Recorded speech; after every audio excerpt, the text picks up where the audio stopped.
같이 기도하고 시작하겠습니다.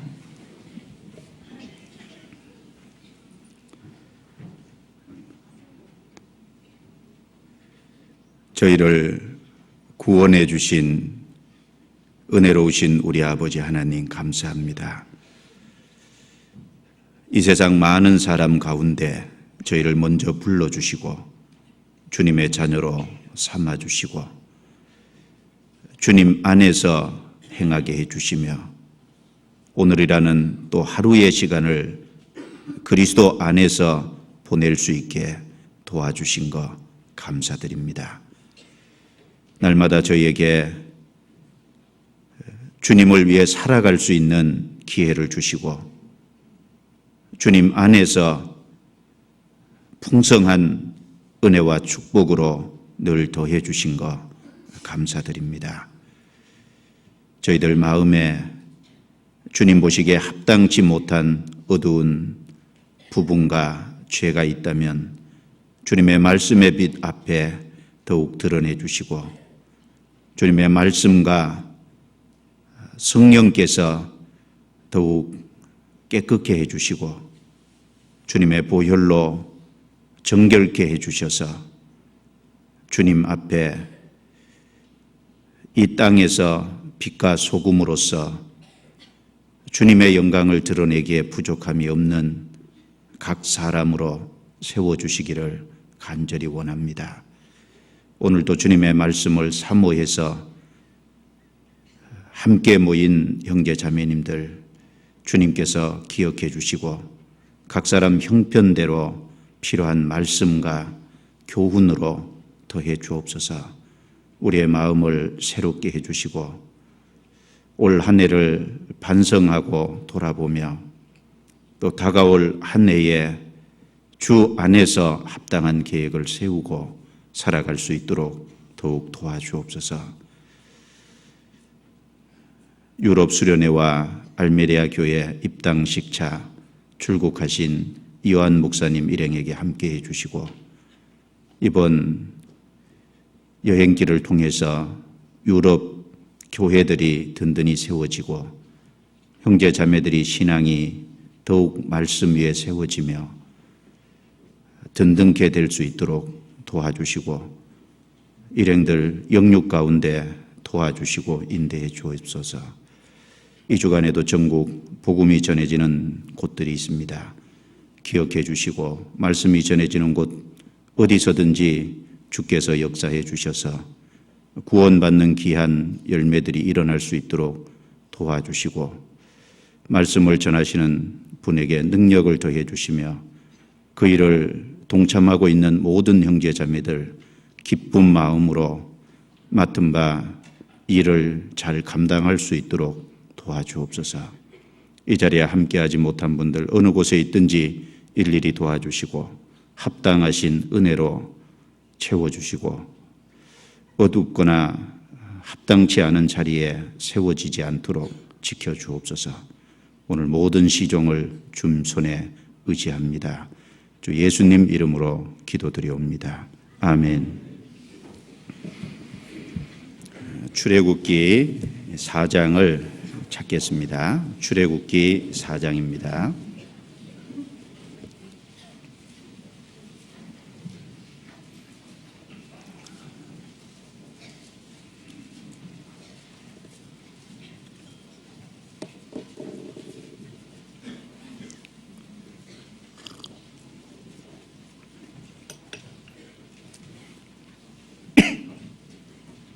(1절부터) 제가 읽겠습니다. 모세가 대답하여 가로되 그러나 그들이 나를 믿지 아니하며 내 말을 듣지 아니하고 이르기를 여호와께서 내게 나타나지 아니하셨다 하리이다. 여호와께서 그에게 이르시되 내 손에 있는 것이 무엇이냐? 그가 가로되 지팡이니이다. 여호와께서 가라사대 그것을 땅에 던지라. 곧 땅에 던지니 그것이 뱀이 된지라. 모세가 뱀 앞에 피하매 여호와께서 모세에게 이르시되 내 손을 내밀어 그 꼬리를 잡으라. 그가 손을 내밀어 잡으니 그 손에서 지팡이가 된지라. 또 가라사대 이는 그들로 그 조상의 하나님 곧 아브라함의 하나님, 이삭의 하나님, 야곱의 하나님 여호와가 내게 나타난 줄을 믿게 함이니라 하시고, 여호와께서 또 가라사대 내 손을 품에 넣으라 하시매 손을 품에 넣었다가 내어보니 그 손에 문둥병이 발하여 눈같이 흰지라. 가라사대 내 손을 다시 품에 넣으라 하시매 그가 다시 손을 품에 넣었다가 내어보니 손이 여상하더라. 여호와께서 가라사대 그들이 너를 믿지 아니하며 그 처음 이적의 표징을 받지 아니하여도 둘째 이적의 표징은 믿으리라. 그들이 이 두 이적을 믿지 아니하며 내 말을 듣지 아니하거든 너는 하수를 조금 취하여다가 육지에 부으라. 내가 취한 하수가 육지에서 피가 되리라. 모세가 여호와께 고하되 주여 나는 본래 말에 능치 못한 자라. 주께서 주의 종에게 명하신 후에도 그러하니 나는 입이 뻣뻣하고 혀가 둔한 자니이다. 여호와께서 그에게 이르시되 누가 사람의 입을 지었느냐? 누가 벙어리나 기머거리나 눈 밝은 자나 소경이 되게 하였느냐? 나 여호와가 아니뇨? 이제 가라. 내가 내 입과 함께 있어서 할 말을 가르치리라. 모세가 가로되 주여 보낼 만한 자를 보내소서. 여호와께서 모세를 향하여 노를 바라시고 가라사대 레위 사람 내 형 아론이 있지 아니하뇨? 그의 말 잘함을 내가 아노라. 그가 너를 만나러 나오나니 그가 너를 볼 때에 마음이 기뻐할 것이라. 너는 그에게 말하고 그 입에 말을 주라. 내가 내 입과 그의 입에 함께 있어서 너의 행할 일을 가르치리라. 그가 너를 대신하여 백성에게 말할 것이니 그는 내 입을 대신할 것이요 너는 그에게 하나님같이 되리라. 너는 이 지팡이를 손에 잡고 이것으로 이적을 행할지니라. 20절은 한 절은 같이 읽도록 하겠습니다. 모세가 그 아내와 아들들을 나귀에 태우고 애굽으로 돌아가는데 하나님의 지팡이를 손에 잡았더라.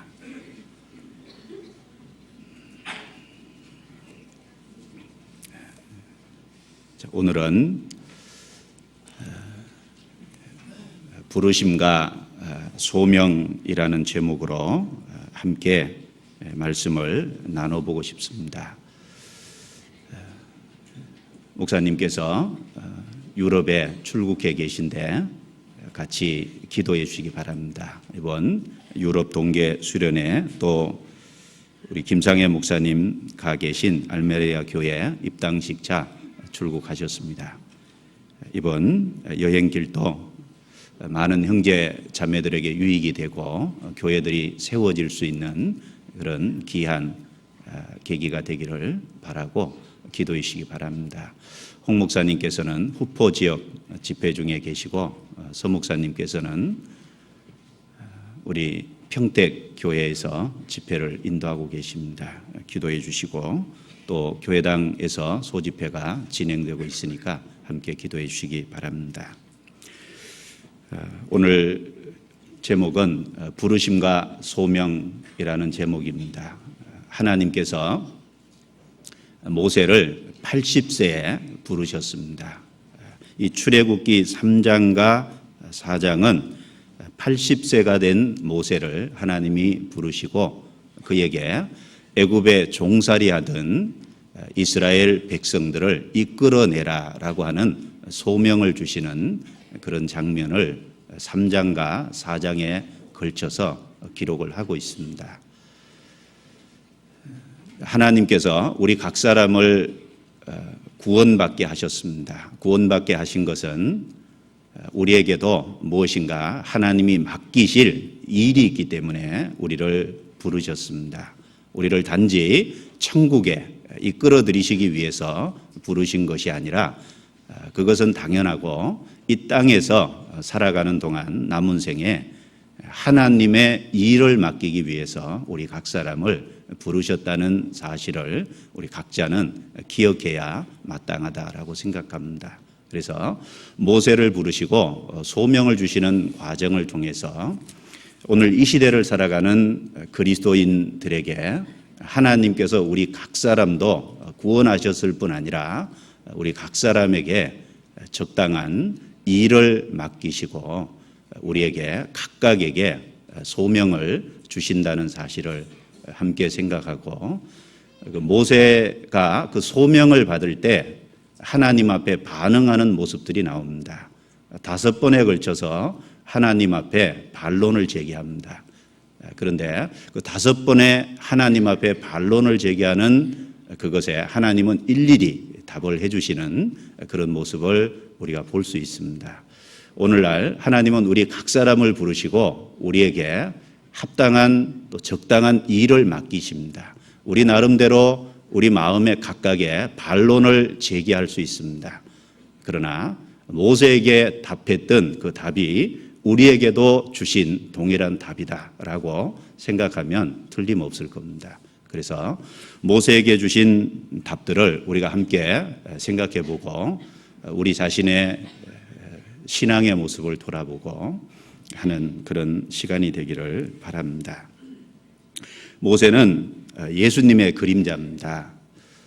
모세는 애굽에서 왕 밑에 종살이하고 있는 이스라엘 백성을 이끌어낸 사람입니다. 예수님은 사탄의 권세 아래 제 종노릇하는 사람을 이끌어내시러 이 땅에 오셨고 또 그런 일을 행하셨습니다. 그런 의미에서 모세는 예수님의 그림자입니다. 동시에 모세는 모든 그리스도인의 본이 되는 모습이라고 할 수 있습니다.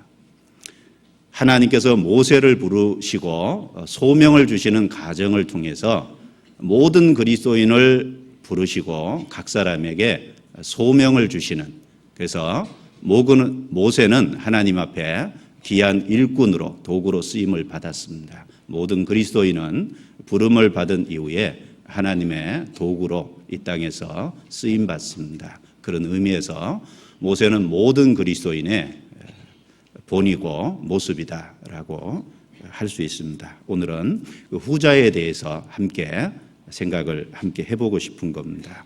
모세는 120살을 살았습니다.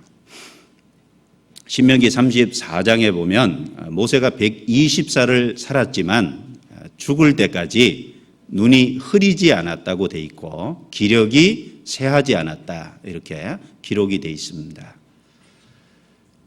사무엘 선지자 전에 엘리 제사장 경우하고는 완전히 대조적입니다. 엘리 제사장은 눈이 점점 어두워졌다라고 표현되어 있고 엘리 제사장 시대에 하나님의 이상이 나타나지 않았더라 이렇게 되어 있습니다. 모세는 120살이 되었지만 눈이 흐리지 않고 기력이 쇠하지 않았다.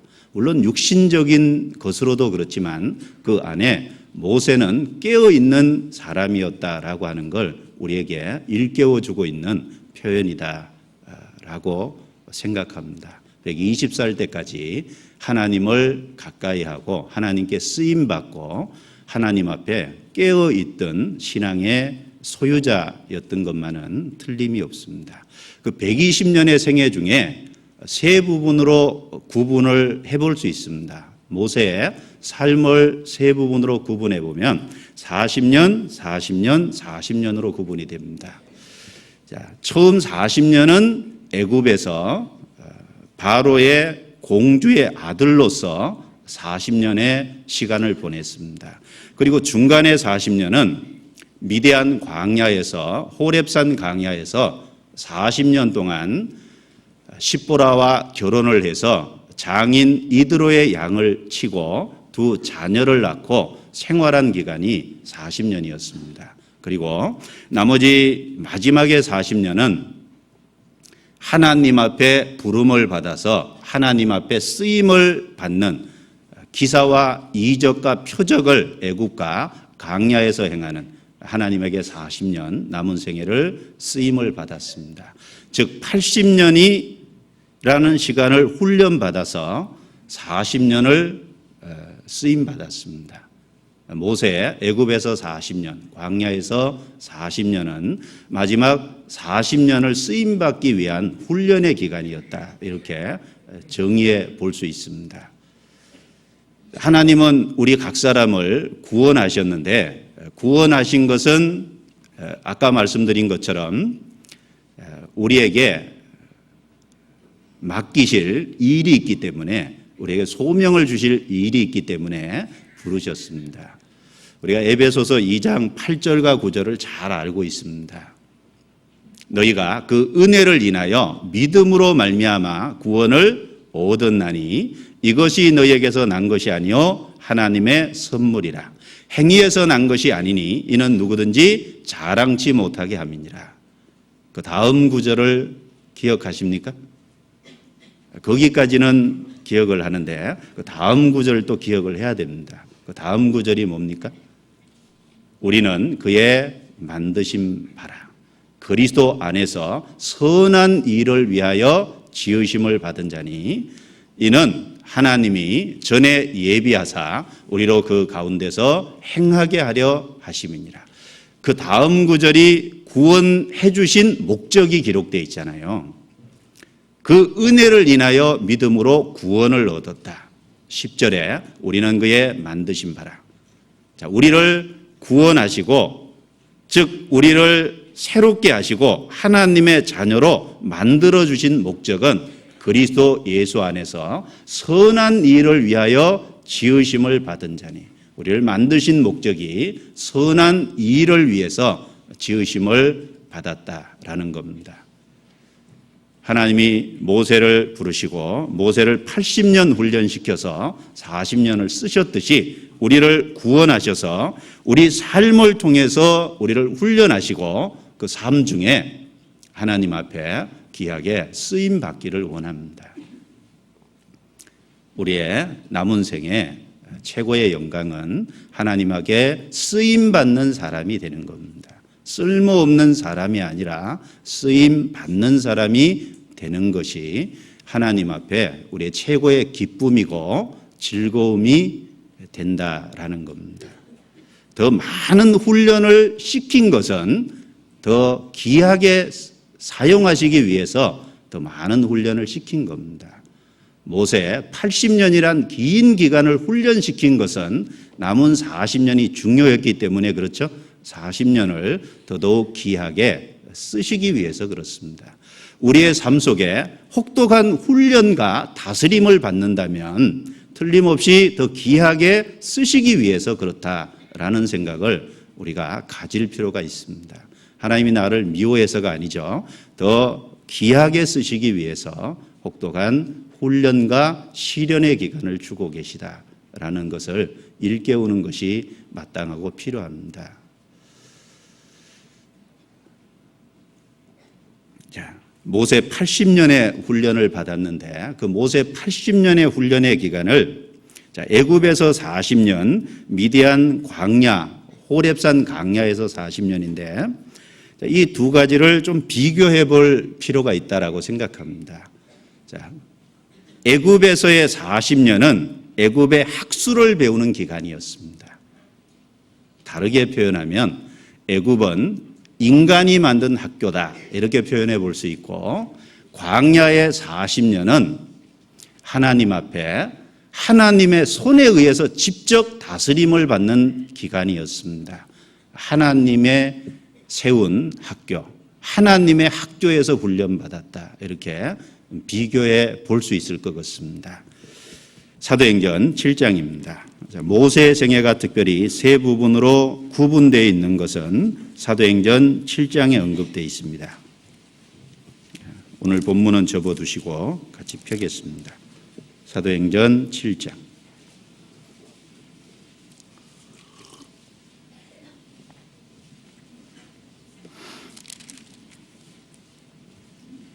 (22절입니다)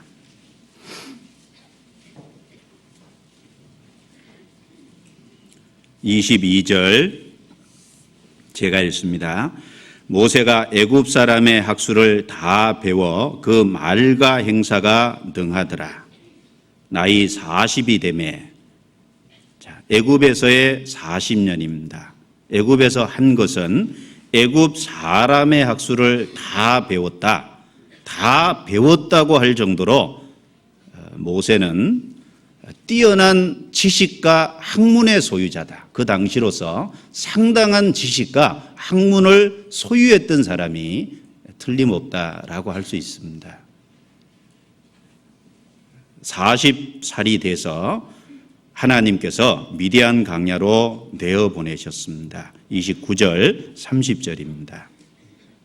모세가 이 말을 인하여 도주하여 미디안 땅에서 나그네 되어 거기서 아들 둘을 낳으니라. 40년이 참에 천사가 시내산 강야 가시떨기 불꽃 가운데서 그에게 보이거늘. 여기도 40년이라는 단어가 있습니다. 그 애굽 40년 학수를 배우고, 그리고 이제 하나님께서 나를 통해서 이스라엘 백성을 애굽에서 건져내실 거다. 하나님이 자기를 통해서 역사하실 거다 라고 생각했습니다. 그래서 이스라엘 백성을 때리는 애굽 사람을 볼 때 쳐 죽였습니다. 그런데 그것이 발각이 됐고 왕이 자기를 죽일까 봐 미디안 광야로 도망가서 거기서 십보라와 결혼하고 자식 둘을 낳고 이대로 장인의 양을 치면서 보낸 시간이 40년입니다. 그 40년이 지났을 때 하나님이 비로소 떨기나무 불꽃 가운데서 모세를 부르셨습니다. 그리고 40년을 사용하셨죠. 그 뒤에 보면 36절입니다. 이 사람이 백성을 인도하여 나오게 하고 애국과 홍해와 강야에서 40년간 같이 있습니다. 기사와 표적을 행하였느니라. 남은 40년간 애굽과 광야에서 기사와 표적을 행하면서 하나님의 일꾼으로 쓰임을 받았습니다. 40, 40입니다. 자, 애굽에서 40년은 애굽의 학수를 배우는 기간이었습니다. 자, 애굽에서 40년만 가지고 하나님이 쓰시기에 충분했더라면 광야 40년은 필요 없었겠죠. 그런데 광야 40년이 모세의 삶에 다시 있었다는 건 애굽에서 40년 가지고 하나님의 쓰시기에 불충분했다는 겁니다. 비록 애굽의 학수를 다 배웠지만 말과 행사가 능한 것은 사실이었지만 하나님이 보실 때 하나님이 쓰실 만한 그릇이 되어 있지 않았다는 겁니다. 그러기 때문에 광야 40년이 모세의 삶에 다시 필요했습니다. 애굽 사람들은 양을 치는 것을 아주 천한 직업으로 생각을 했습니다. 그런데 그 에집트의 많은 학식과 지식을 소유한 모세를 그 자리에서 불러내려서 애굽 사람들이 생각하기에 천하게 여기는 양을 돌보고 목축업을 하게 한 겁니다. 우리 생각에는 전혀 뜻밖이라고 할 수 있을 겁니다. 40년 가지고 충분할 거라고 생각했지만 하나님은 그 자리에서 불러내려서 애굽 사람들이 천하게, 그 당시에 학식을 소유한 사람이 천하게 여기는 그 자리로 보내서 목축업을 하게 했습니다. 창세기 46장입니다. 46장.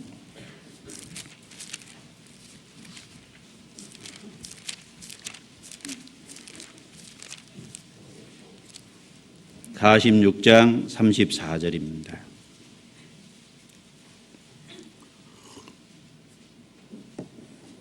(46장 34절) 75페이지 같이 읽습니다. 당신들은 고하기를 주의 종들은 어렸을 때부터 지금까지 목축하는 자이온데 우리와 우리 선조가 다 그러하니이다 하소서. 애굽 사람은 다 목축을 가증히 여기나니 당신들이 곧센 땅에 거하게 되리이다. 여기 애굽 사람은 다 목축을 가증히 여기나니, 그 당시에 애굽 사람들은 목축하는 일을 가증히 여겼습니다. 그런데 모세는 그 40년 애굽의 공주의 아들로서 그 많은 학식을 소유한 사람인데 그런 자리에서 끌어내서 그 당시에 학문을 한 사람이 천하게 보는 목축업을 하는 자리로 하나님이 내려보냈습니다. 광야 40년은 양을 친 기간이었습니다. 그런데 그곳이 애굽 40년보다 훨씬 더 모세를 모세답게 만들었습니다. 애굽의 학술이 하나님의 사람이 된 게 아니라 바로 광야 40년이 그로 남은 40년을 쓰임받게 할 수 있는 정말 귀한 기간이 되었던 겁니다. 물론 애굽 40년이 필요 없다는 건 아닙니다. 그 애굽 40년도 모세의 삶에 필요했지만 애굽 40년의 삶 속에서 배운 것보다 광야 40년 모세의 삶 속에서 하나님의 손에 의해서 다스림받은 그 기간이 훨씬 더 모세를 모세다운 사람으로 만들었다라고 할 수 있습니다. 바로 거기서 낮아짐을 배웠습니다. 겸손함을 배웠습니다. 거기서 기다리는 법을 배웠습니다. 그리고 거기서 자기 힘으로 할 수 없다는 사실을 배웠습니다. 애굽은 사람들이 인위적으로 만든 많은 것들이 있는 곳입니다. 광야는 바로 그 목축업을 하는 건 하나님의 도우심이 없으면 할 수 없는 것입니다. 그 속에서 하나님의 도우심을 모세는 삶 속에 많이 경험했을 거라고 생각합니다. 출애굽기 3장입니다. 출애굽기 3장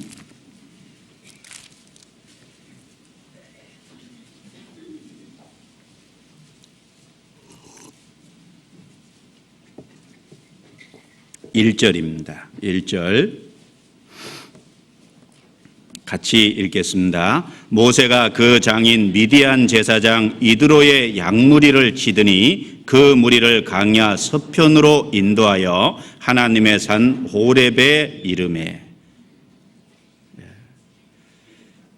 이드로 그 장인 미디안 제사장 이드로의 양무리를 치더니, 양무리를 치는 애굽의 학술을 배운 그 사람을 끌어내려서 양을 치는 천한 일을 하게끔 그렇게 하나님이 만드셨습니다. 그 40년은 기다리고 인내하는 법을 배우고 할 수 없다는 걸 배우고 겸손을 배우고 하나님의 도우심으로 사는 법을 거기서 비로소 배웠을 것이라고 생각합니다. 여러분, 바울 사도는 가말리알 문화에서 오랫동안 학문을 한 사람입니다. 사도행전 22장에 보면 길리기아 다소에서 태어났다 그랬죠. 그리고 그는 우리 조상의 엄한 율법의 교훈을 따라 가말리알 문화에서 교훈을 받았다 그랬습니다. 가말리엘의 문화는 그 당시에 가장 학식이 있는 학자가 가말리엘이었습니다. 그 문화에서 오랫동안 배웠습니다. 그러던 그가 다메섹 도상에서 그리스도를 만났습니다. 구원을 받았습니다. 그리고 하나님은 그 학문이 있는 그 사람을 어디로 보냈냐면 아라비아로 보냈습니다. 그가 가말리엘의 문화에서 배운 시간보다 아라비아 광야에서 배운 것이 훨씬 더 많았을 것이라고 생각합니다. 그가 가말리엘의 문화에서 배운 것도 귀중한 것이었습니다. 그러나 그의 삶 속에 정말 귀한 일꾼으로 쓰임받는 데 필요했던 것은 아라비아로 보내진 3년이라는 시간이 그에게는 더 많은 것을 발견하고 깨닫게 했을 것이라고 생각합니다. 갈라디아서 넘겨보겠습니다. 갈라디아서 1장입니다.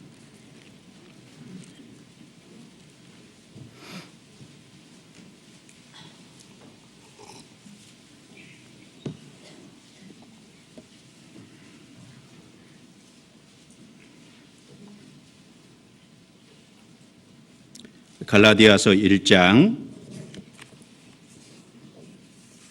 16절입니다. 그 아들을 이방에 전하기 위하여 그를 내 속에 나타내시기를 기뻐하실 때 내가 곧 혈육과 의논하지 아니하고 또 나보다 먼저 사도된 자들을 만나려고 예루살렘으로 가지 아니하고 오직 같이 읽겠습니다. 아라비아로 갔다가 다시 다메섹으로 돌아갔노라. 여기 짤막한 한 구절이 나옵니다. 예루살렘으로 가지 아니하고 오직 아라비아로 갔다가, 아라비아는 시내 광야죠. 갔다가 다시 다메섹으로 돌아갔노라. 그 후 3년 만에 내가 게바를 신방하려고 예루살렘에 올라가서, 여기 3년은 바울이 이제 다메섹 도상에서 그리스도를 안 시점부터 3년입니다. 아라비아에 상당한 기간 동안 있었다는 것을 알 수 있습니다. 그런데 그 아라비아에 가 있는 그 시간, 우리는 여기서 무엇을 했는지 자세하게 알 수는 없습니다. 그러나 그가 틀림없는 것 한 가지는 가말리엘의 문화에서 배운 것보다 그리스도를 알고 만나고 아라비아로 내려가서 배운 그것이 훨씬 귀중했고 많았을 것이라는 건 틀림없다고 생각해 볼 수 있습니다. 하나님은 엘리야를 불러서 그릿 시내가로 보냈습니다. 그 기근시에 그릿 시내가에서 엘리야는 그릿 시내가의 물을 마시고 까마귀를 통해서 하나님이 양식을 날라줬습니다. 엘리야는 거기서 하나님의 인도하심과 하나님의 공급하심과 그리고 하나님을 의지하는 법을 그 속에서 틀림없이 배웠을 것이라고 생각합니다. 그리고 그 엘리야는 생애 속에 귀하게 쓰임받았습니다. 하나님은 우리를 하나님의 손으로 훈련하시기 원합니다. 세상의 학문과 세상의 지식 자체가 우리를 하나님 앞에 온전하게 세우는 것이 아닙니다. 우리가 세상에 사니까 세상의 지식과 학문이 필요하지만, 그런데 정말 하나님의 일꾼으로 쓰임받기 위해서는 우리의 삶 속에 하나님의 가르치심과 다스리심과 하나님의 교훈하심을 받는 것이 필요하다고 생각합니다. 그렇다고 우리가 호렙산 강야로 갈 필요는 없고 우리가 아라비아 시내 강야로 갈 필요는 없습니다. 호렙산 강야도 모세가 결혼을 한 곳입니다. 그리고 자식을 낳은 곳입니다. 그리고 거기에 자기의 생업으로 이드로의 양을 쳤던 곳입니다. 결혼을 하고 자식을 낳고 자기의 생업을 하고 있는 그 속에서 하나님의 다스림을 받았듯이 우리의 삶의 현장이 하나님이 우리를 쓰시기 위해서 다스리는 장소라고 생각합니다. 우리 가정이, 우리의 직장의 일터가 하나님이 우리를 다스리시는, 그 속에는 많은 사건과 사고가 있습니다. 그 속에 많은 하나님이 우리를 가르치시기 위해서 예비하신 환경들, 사건들이 예비되어 있는 겁니다. 그 속에서 기다림을 배우고 겸손함을 배우고 내 힘으로 할 수 없다는 걸 배우고 그 속에서 하나님을 의지하는 법을 삶 속에서 배워야 됩니다. 세상이 줄 수 없는 것을 하나님의 손에 다스림으로 인해서 우리는 그 속에서 배울 때 우리의 삶이 정말 하나님 앞에 귀하게 쓰임받을 수 있다라고 할 수 있을 겁니다. 그리고 하나님이 모세를 부르신 장소와 시기를 보면, 모세를 쓰시기 위해서 부르신 장소와 시기를 보면 우리에게 많은 교훈을 주고 있다라고 생각합니다. 먼저는 우리 생각에는 내가 할 수 있다라고 할 적에 하나님이 부르실 것 같아요. 그런데 하나님은 할 수 없다고 할 때 부르십니다. 자기가 할 수 없다는 걸 깨닫고 겸손의 위치에 낮아져 있을 때 하나님이 부르십니다. 내가 할 수 있다 라고 할 때는 하나님이 아서라 말아라 그러실 겁니다. 모세는 40살이 됐을 때 애굽의 학술을 다 배워서 할 수 있다고 생각했죠. 할 수 있다고 생각했기 때문에 자기의 혈기로 인해서 애굽 사람을 쳐 죽였습니다. 그런데 동족이 뭐라 그랬습니까? 같은 이스라엘 사람이 언제 우리가 너를 우리의 재판관으로 삼았느냐라고 동족 자체가 배척을 했습니다. 광야 40년을 거치고 난 다음에 하나님이 모세를 부르셨을 때 모세는 겸손해져 있었습니다. 자기 자신의 위치를 알고 있었습니다. 자기가 할 수 없다는 걸 깨닫고 있는 상황이었습니다. 하나님은 그런 속에 있는 사람을 부릅니다. 고린도후서 12장입니다.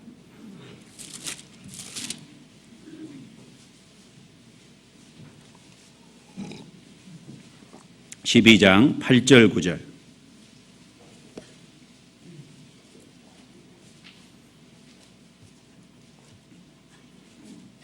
8절 9절 같이 읽겠습니다. 이것이 내게서 떠나기 위하여 내가 3번 주께 간구하였더니 내게 이르시기를 내 은혜가 내게 족하도다. 이는 내 능력이 약한 데서 온전하여짐이라 하신지라. 이러므로 도리어 크게 기뻐함으로 나의 여러 약한 것들에 대하여 자랑함이니 이는 그리스도의 능력으로 내게 머물게 하려 함이라. 자, 이 내용은 바울은 육체에 가시가 있다 그랬습니다. 그 가시가 질병이었는지 무엇이었는지 구체적으로 알기는 어렵지만 어쨌든 자기에게 자기를 괴롭게 하는 육체에 무엇인가 있었습니다. 그래서 이것이 떠나기를 3번 주님께 간절히 기도했더니 하나님께서 응답하시기를 내 은혜가 내게 족하도다. 그 다음이 중요하죠. 그렇게 말씀하시면서 이는 내 능력이 약한 데서 온전하여짐이라. 자, 모세, 바울 너의 능력이 약한 데서 온전하여짐이라 그게 아니죠. 내 능력이라 그랬습니다. 누구 능력입니까? 하나님의 능력이 인간이 연약한 데서 온전하여진다. 그렇게 말씀하고 있는 겁니다. 내 능력, 하나님의 능력이 인간이 연약할 때 약한 데서 온전하여짐이니라. 하나님의 능력은 인간이 인간의 연약함이 인정된 그 속에서 온전히 나타나고 하나님의 영광이 그 속에서 드러나게 돼 있습니다. 물론 우리의 강점도 하나님께 바쳐지면 사용이 됩니다. 우리의 강점이 있다면 그 강점도 하나님께 바쳐지면 사용이 됩니다. 그런데 우리의 삶 속에 하나님이 정말 능력이 나타나고 하나님의 영광이 나타나는 것은 우리의 강점을 통해서 나타나는 게 실제로 아닙니다. 우리의 연약함을 통해서 우리 자신의 부족함을 알 때, 그리고 거기서 하나님의 능력을 온전히 구하게 될 때, 그 속에 하나님의 능력이 나타나고 온전하여짐이라 이렇게 말하고 있습니다. 그런 의미에서 우리의 약점은 하나님을 의지할 수 있는 것이 틀림없이 되고 그 약점을 정말 인정하고 하나님을 의지하는 법을 배운다면 그 속에서 하나님의 역사를 경험할 수 있다라고 할 수 있습니다. 모세를 부르실 때 할 수 있을 때 부르신 게 아닙니다. 자기가 할 수 없다는 걸 참으로 발견하고 겸손해져 있을 때 부르셨습니다. 우리 교회 전도인 부를 때도 그렇잖아요. 할 수 있다고 하면 안 시키죠.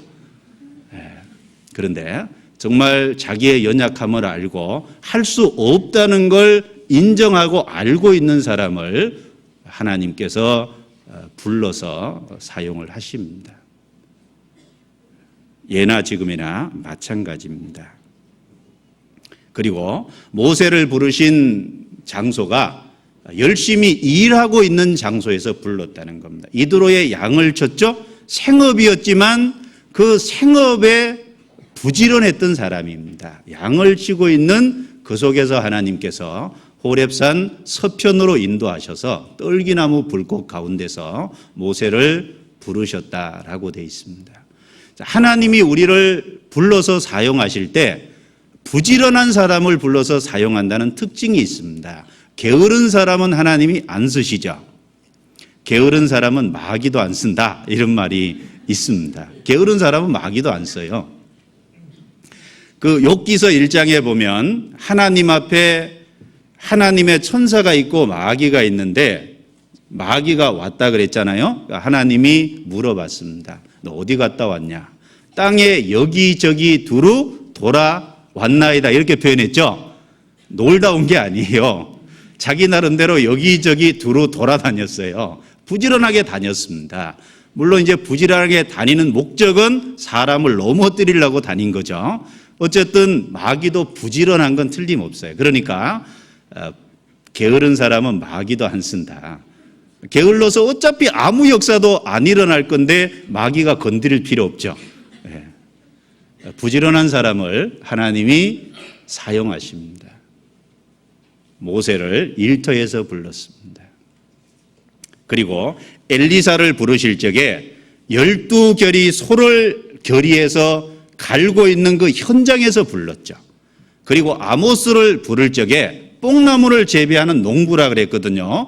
자기에게 맡겨진 뽕나무 재배하는 그 일에 충성스러운 아모스를 부른 겁니다. 다윗을 부를 적에 다윗은 양을 치는 목동이었습니다. 얼마나 충성됐죠? 이리와 곰이 양을 물어가면 끝까지 쫓아가서 이리와 곰의 입에서 양을 지킬 정도로 충성스러운 목동이었습니다. 자기 일에 충성스러운 사람이었습니다.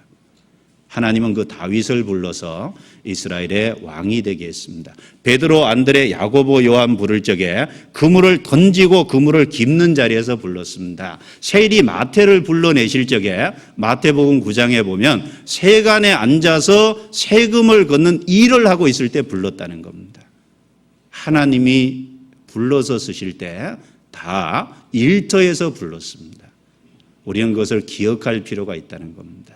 즉 내가 이 땅에 살아가고 있는 한 내게 주어진 일, 그것이 죄를 짓는 일이 아니라면 그 일에 부지런한 사람을 불러서 하나님이 교회 일도 사용하신다는 겁니다. 우리는 가끔 이런 경우를 이야기합니다. 어떤 형제가 할 일이 없는데 교회에서 좀 써보시죠. 놀고 있는데. 그건 아니죠. 교회에서 쓰는 사람은 자기 일을 하고 있는 사람을 불러서 쓰는 것이 그것이 성경적이고 합당한 것인 것이 틀림없이 맞습니다. 일하고 있는 모세를 부르셨다는 건 우리에게 그런 교훈을 주고 있습니다. 한 구절 찾아봅니다. 잠언 23장. 잠언 23장입니다.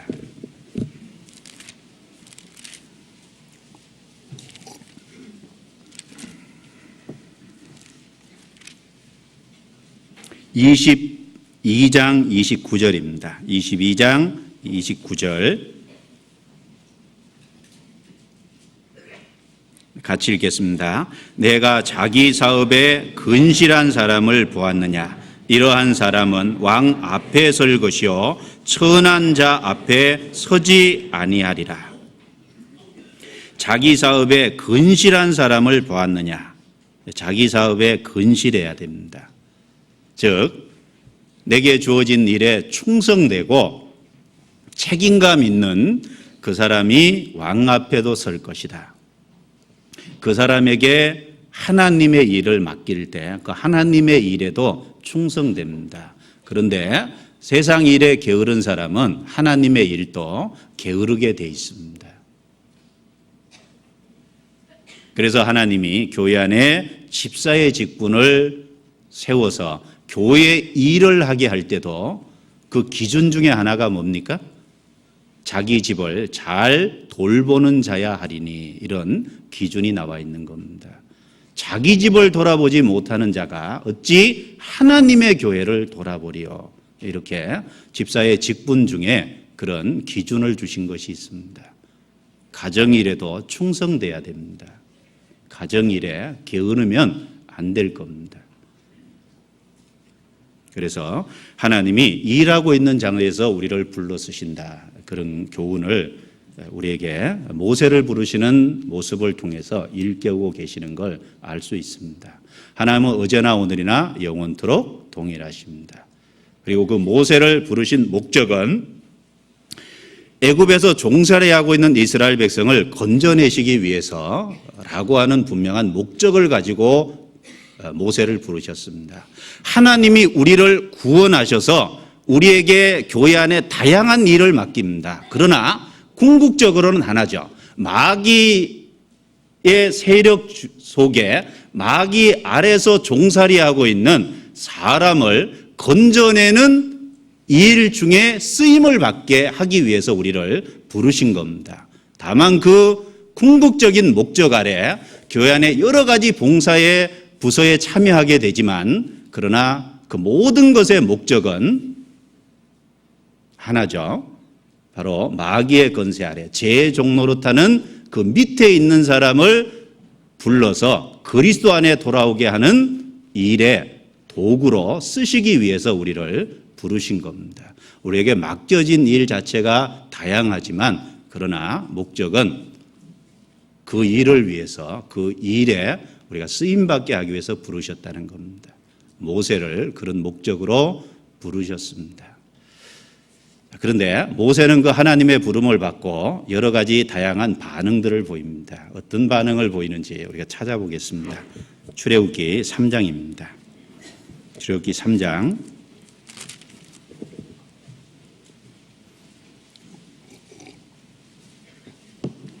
10절부터 12절까지입니다. 자, 첫 번째 반응입니다. 다섯 번의 반응이 나오는데 첫 번째 반응을 한번 보겠습니다. 10절부터 12절까지 같이 읽겠습니다. 이제 내가 너를 바로에게 보내어 너로 내 백성 이스라엘 자손을 애굽에서 인도하여 내게 하리라. 모세가 하나님께 고하되 내가 누구간데 바로에게 가며 이스라엘 자손을 애굽에서 인도하여 내리이까. 하나님이 가라사대 내가 정녕 너와 함께 있으리라. 내가 백성을 애굽에서 인도하여 낸 후에 너희가 이 산에서 하나님을 섬기리니 이것이 내가 너를 보낸 증거니라. 첫 번째 반응이죠. 11절에 내가 누구간데 바로에게 가며 이스라엘 자손을 애굽에서 인도하여 내리이까. 한마디로 내가 누구간데. 자, 이 모세가 표현한 내가 누구간데라고 하는 이 표현은 자기의 무능력과 정말 자기 힘으로 할 수 없다는 것을 깨달은 사람의 입에서 나온 진실한 고백이라고 할 수 있습니다. 40년 전에는 안 그랬죠. 40년 전에는 내가 할 수 있다고 생각했습니다. 그런데 40년을 지나고 나서 모세의 반응은 내가 누구간데 라고 반응한 겁니다. 생각해 보시죠. 40년 전에는 공주의 아들이라는 위치도 있었어요. 그 좋은 위치죠. 애굽의 건세자의 아들의 위치에 있었으니까 그 건세자의 아들의 위치, 비록 양자였을지라도 좋은 위치에 있었습니다. 힘을 좀 써볼 수 있는 위치였겠죠. 그런데 지금 광야에서 40년을 보냈습니다. 그때는 40이고 힘이 날 때죠. 모세 80이면 이미 나이가 많이 든 겁니다. 그리고 지금은 그 권력도 그 위치라는 것도 없는 겁니다. 그런데 바로는 왕으로 있잖아요. 엄청난 권세를 갖고 있는 왕입니다. 애굽에. 그 왕 앞에 자기가 선다는 걸 한번 생각해 보십시오. 40년 전에도 안 됐는데, 좋은 위치를 가지고도 안 됐는데, 젊음이 있어도 안 됐는데 지금 내가 누구간데 하겠냐. 지금은 그 위치도 없고, 그리고 지금은 그럴 수 있는 능력도 더더욱 없다. 자기가 정말 할 수 없다는 사실을 깨닫고 마음 깊이에서 올라오는 고백이라고 할 수 있을 겁니다. 내가 누구간데. 우리에게 하나님이 어떤 일을 맡기십니다. 그럴 때 우리의 입에서 진정으로 자기 자신을 발견한 사람의 입에서 나올 수 있는 얘기는 내가 누구간데예요. 그게 이제 첫 번째 반응이라고 할 수 있습니다. 내가 누구간데. 전도자로 처음 부름받았을 때 그 전화를 받고 다 보냈지만 마음속에 그런 마음이 정말 들었습니다. 내가 누구간데. 제가 교회 안에서 배운 것은 무슨 일을 맡기든지 노는 없다. 다 무조건 예스다. 이렇게 배워서 전화를 받았을 때 물론 예스했죠. 그런데 마음에서 아멘이 안 되는 겁니다. 누구는 이렇게 정말 능력자고 누구는 이런 분인데 내가 그런 일을 한다는 게 감당이 마음에서 잘 안 됐습니다. 그래서 오랫동안 갈등했던 그 기억을 지금도 갖고 있습니다. 내가 누구간데. 우리의 연약함을 발견한 첫 번째 고백이라고 할 수 있겠죠. 거기에 하나님은 응답하십니다. 두 가지로 응답해 주시죠. 12절입니다. 12절 같이 읽죠. 하나님이 가라사대 내가 정녕 너와 함께 있으리라. 내가 백성을 애굽에서 인도하여 낸 후에 너희가 이 산에서 하나님을 섬기리니 이것이 내가 너를 보낸 증거니라. 내가 정녕 너와 함께 있으리라. 그리고 이끌어내서 이 산에서 하나님을 섬기리니 이것이 내가 너를 보낸 증거니라. 함께 있으리라는 약속과 결과를 약속해 줬죠. 함께 할 뿐 아니라 애굽에서 이끌어내서 지금 서 있는 이 호렙산에서 하나님을 섬기게 한다는 건 결과죠. 결과를 약속해 준 겁니다. 함께 하겠다는 약속과 결과를 약속해 준 거예요. 우리의 무기력한 정말 능력 없음을 인정하는 우리 자신에게 하나님의 하시는 대답은 하나입니다. 내가 너와 함께 하리라. 임마누엘, 내가 너와 함께 있으리라. 그것이 하나님이 우리에게 주시는 대답입니다. 나는 능력 없지만 너와 함께 있으리라는 그 말 속에 나의 능력이 너와 함께 하겠다는 얘기입니다. 단지 그냥 같이 있겠다는 얘기가 아니죠. 하나님이 어떤 분입니까? 능력자입니다. 그 능력자인 하나님이 내가 너와 함께 있으리라. 임마누엘 하시겠다고 약속해 주신 겁니다. 이 성경에 인생의 큰 어려움과 힘든 어떤 위기 속에 있을 때 하나님은 항상 똑같은 대답을 해 주십니다. 내가 너와 함께 하리라. 그것이 하나님의 대답입니다. 그것을 믿으면 위로가 됩니다. 그것을 안 믿으면 위로가 되지 않지만 그것을 마음으로 참으로 받아들이고 믿음으로 받아들이면 환난과 역정에 있는 사람에게는 엄청난 위로가 되는 겁니다. 창세기 28장에 보면 야곱이 형 에서가 죽이려고 하니까 도망갔죠. 브엘세바에서 하란으로 옮겨가는 중에 광야에 베개하고 밤에 잠이 들었습니다. 환상 중에 하늘에서 땅까지 사닥다리가 놓여지고 천사가 오르락내리락 했습니다. 그 속에서 하나님이 나타나셔서 음성으로 말씀하셨죠. 야곱, 내가 너와 함께하리라. 네가 어디로 가든지 너를 지키며 내가 내게 이룬 것을 다 이루기까지 너를 떠나지 아니하며 너를 버리지 아니하리라. 엄청난 약속입니다. 그래서 야곱이 잠이 깨고 나서 고백한 게 있죠. 가연 하나님이 여기 계시거늘. 쓸쓸히 혼자 도망가는 처지에 있는 그 야곱에게 하나님이 함께하리라고 하는 내가 너에게 약속한 것을 다 이루기까지 떠나지 아니하지 하고 한 그 약속은 엄청난 위로와 힘과 용기를 틀림없이 야곱에게 가져다 줬을 겁니다. 모세가 광야에서 죽었습니다. 여호수아가 대장이 돼서 이스라엘 백성들을 이끌어들였습니다. 그 여호수아에게 하나님이 약속해 주신 것이 있습니다. 가나안 땅은 들어가 본 적이 없죠. 이제 그 광야를 통과한 이스라엘 백성들을 가나안 땅에 이끌고 들어가서 대적하고 싸우고 거기서 농사를 짓고 그 땅을 차지하고 살아야 되는데 여호수아에게는 두려운 일이었을 겁니다. 하나님이 약속해 주신 것이 있습니다.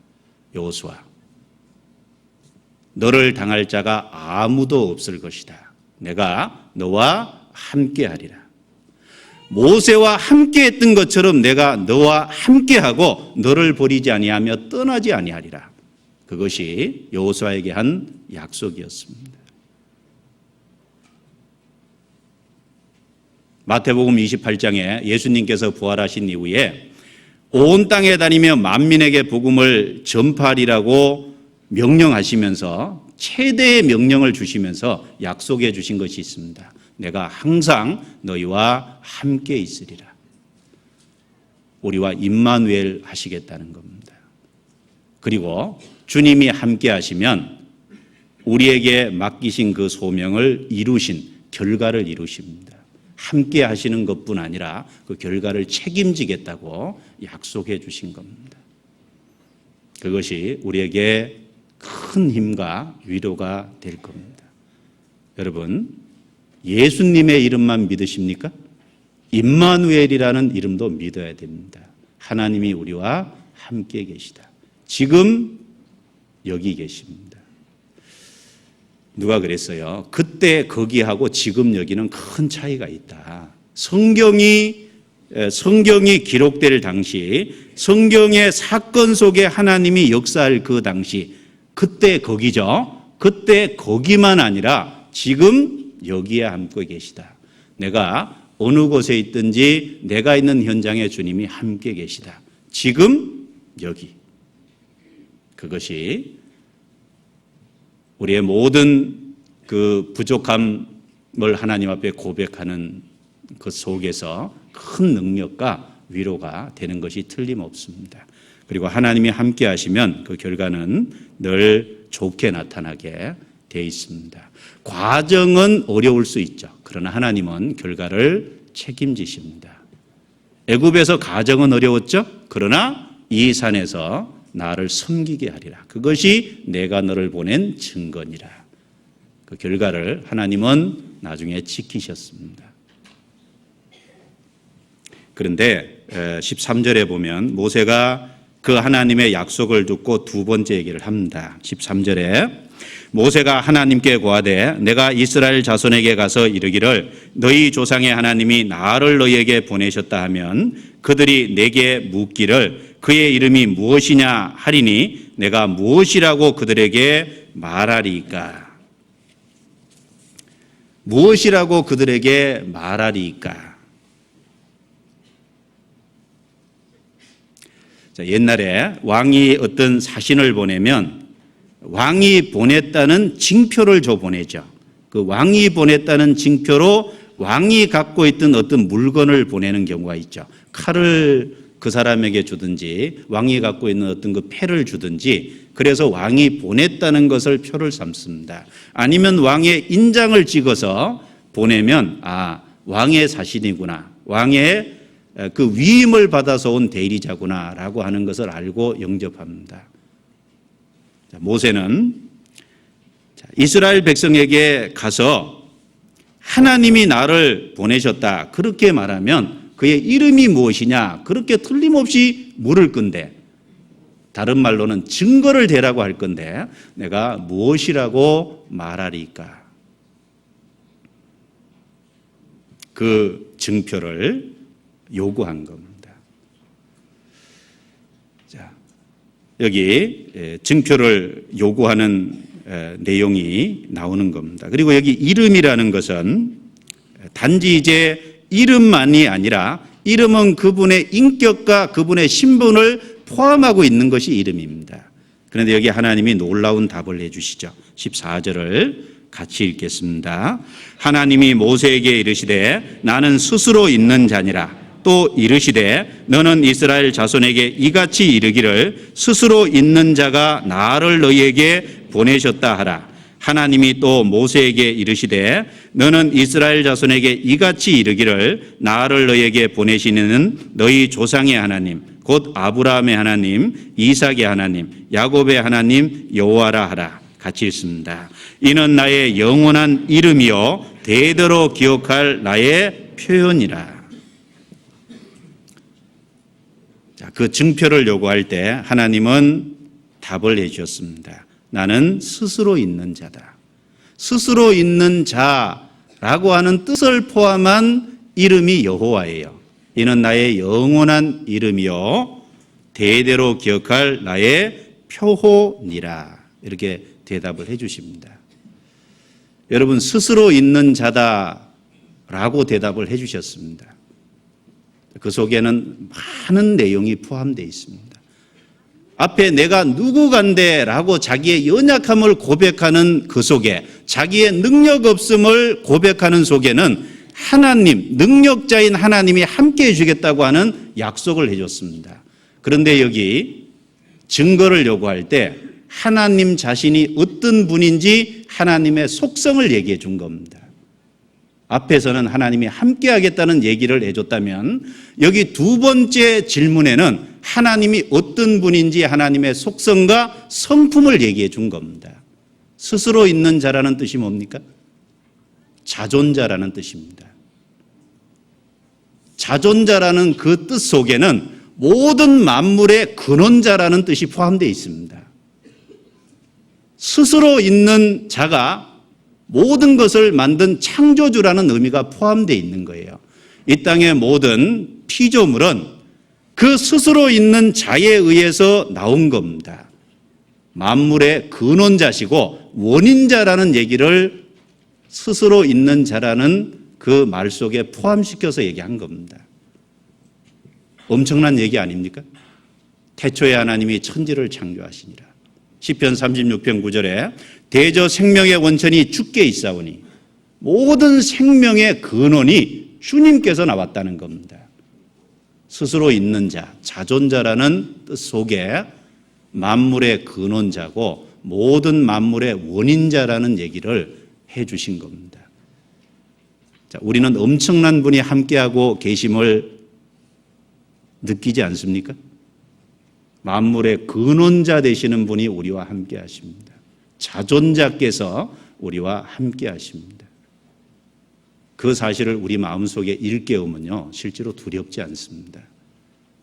그래서 시편 51편에 너희가 왜 두려워하느냐? 하늘을 지으며 땅을 만드신 이가 너희 가운데 계시거늘 왜 두려워하냐? 어찌하여 사람을 두려워하느냐? 책망하신 내용이 나옵니다. 그리고 자존자라는, 스스로 있는 자라는 그 속에는 영원성을 얘기하는 동시에 절대성을 얘기하고 있습니다. 영원한 나의 이름이라 그랬죠? 그 스스로 있는 계신 분이 과거에도 스스로 있었고 현재에도 스스로 있고 미래에도 스스로 계신 분입니다. 영원히 스스로 계신 분입니다. 과거에 스스로 있었던 자가 아니죠. 스스로 있는 자입니다. 늘 스스로 계신 분입니다. 영원성이 그 속에 포함되어 있습니다. 영원성이 포함되어 있다는 건 뭡니까? 하나님이 우리에게 약속한 언약의 영원성과 불변성이 포함되어 있다는 겁니다. 우리에게 약속한 많은 내용이 변치 않고 이루어지리라는 언약의 불변성이 그 속에 포함되어 있다는 겁니다. 민수기 23장 19절에 그 말씀을 보면 하나님은 인생이 아니시니 시건치 않으시며 인자가 아니시니 후회가 없으시도다. 어찌 그 말씀하신 바를 행치 아니시며 하신 말씀을 실행치 않으시랴. 우리에게 하신 약속을 지키시는 분입니다. 언약의 불변성을 스스로 계신 자다, 스스로 있는 자다라는 속에 포함되어 있습니다. 그리고 절대성이 포함되어 있죠. 자, 우리는 그런 하나님을 모시고 계십니다. 그런 하나님이 우리 가운데 함께 하시는 겁니다. 모세의 그 증거를 요구할 때 하나님이 언급해 주신 그 여호와라는 이름은 그 하나님의 속성과 하나님의 성품을 우리에게 언급해 주신 겁니다.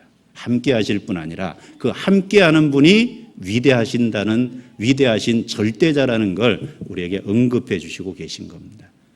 그런데 모세는 그래도 안심치 못합니다.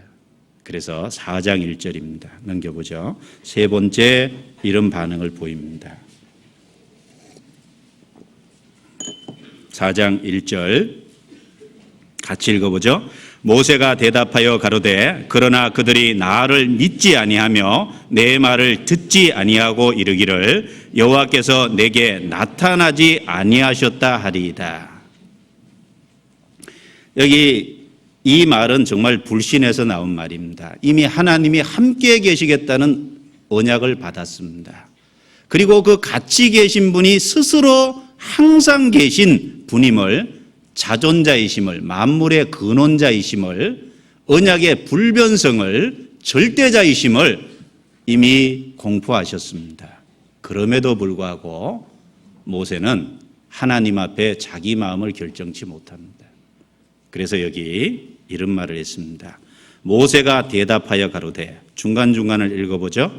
믿지 아니하며 듣지 아니하고 이르기를 나타나지 아니하셨다 하리이다. 틀림없이 이스라엘 백성들이 안 믿을 겁니다. 듣지 않을 겁니다. 그리고 하나님이 내게 나타나셨다고 말하면 나타나지 않았다고 얘기할 겁니다. 이 말은 불신에서 나온 말입니다. 우리는 하나님이 우리를 일터로 부르십니다. 그런데 우리는 우리의 연약성만 내세워서 반복된 하나님의 약속에도 불구하고 주저주저하고 있는 겁니다. 혹시 그런 분 있지 않습니까? 교회는 많은 일꾼이 필요합니다. 교회 학교에도 일꾼이 필요하고 찬양대에도 일꾼이 필요하고 교회 구석구석 일꾼들이 너무 많이 필요합니다. 그런데 주저주저하고 있는 거 아닙니까? 하나님의 반복된 약속에도 불구하고 그 하나님의 능력을 믿지 못하고 자기의 자신의 초라함만 보면서 하나님 앞에 결정하지 못하고 있는 그런 것이 있다면 이 말씀을 통해서 더욱 힘을 얻어야 되리라, 그렇게 생각합니다. 여기 그 불신의 말에도 불구하고 하나님은 두 가지 증거를 통해서 모세에게 위로를 주십니다. 첫 번째는 모세에 갖고 있던 지팡이를 땅에 던지라 그러죠. 그리고 던졌습니다. 자, 꼬리를 잡으라고 하니 던지니까 뱀이 됐는데 뱀의 꼬리를 잡으니까 다시 지팡이가 됐습니다. 모세가 갖고 있던 지팡이가 던져서 뱀이 되고 그리고 그 꼬리를 잡으니까 다시 지팡이가 됐습니다.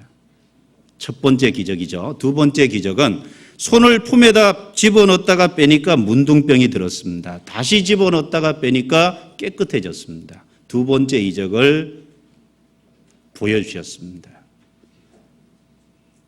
불신 가운데서도 하나님은 모세에게 증거를 더욱더 주시면서 모세에게 용기를 북돋아 주는 그런 모습을 볼 수 있습니다.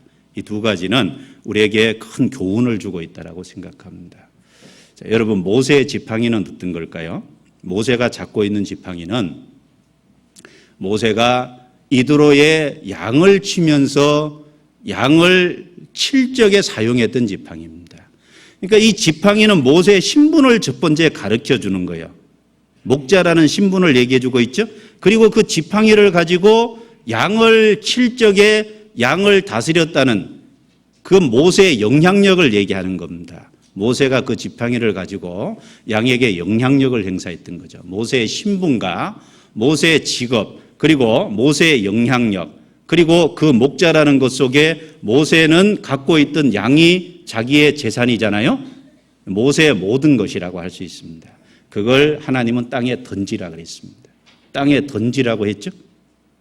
그리고 떨기나무 불꽃 가운데 출애굽기 3장에 부를 적에 하나님이 모세를 부르시면서 네 발에서 신을 벗으라 그랬잖아요.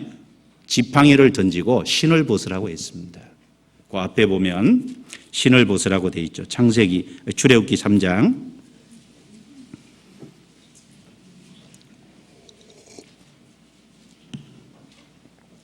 3장 5절입니다. 같이 읽죠. 하나님이 가라사대 이리로 가까이 하지 말라. 너의 선 곳은 거룩한 땅이니 내 발에서 신을 벗으라. 자, 신을 벗으라. 자, 거룩한 땅이니까 신을 벗으라. 먼저 이 신은 중동 지역에서는 먼지가 많은 곳이기 때문에 신은 더러움의 상징이었습니다. 신을 벗으라는 그 의미 속에는 죄를 버리고 구별되고 거룩하라는 의미가 있죠. 우리가 정말 하나님께 쓰임받기 위해서는 먼저 예수님의 피로 구원을 받아서 깨끗해야 됩니다. 그럴 뿐 아니라 삶 속에서 묻어 들어오는 그 죄를 반복해서 씻어야 됩니다. 정결케 된 사람이 주님께 쓰임을 받습니다.